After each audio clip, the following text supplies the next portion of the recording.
আসলে বেশি কথা কইতাছি, বিত্তে বিত্তে করলাম ভয় পাইতাছি। কইলাটা করতাছি দুক দুক কুম্বালা জানা হামাই জাগো ফুটকি দেখতা যুগ।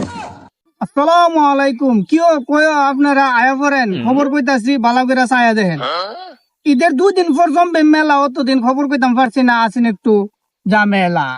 প্রথমে শিরোনাম।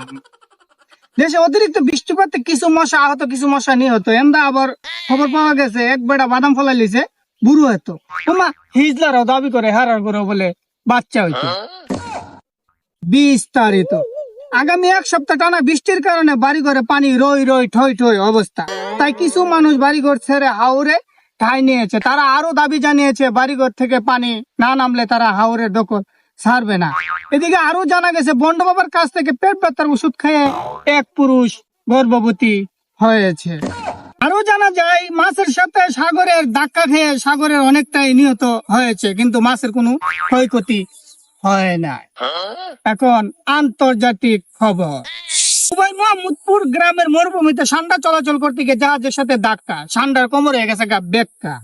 দুবাই কফিলের মেয়ে সান্ডার চিকিৎসার জন্য পুলিশ কাস্টডিতে 3 দিনের রিমান্ডে পাঠানো হয়েছে। আসলে বেশি কথা কইতাছি, বিত্তে বিত্তে করলাম ভয় পাইতাছি।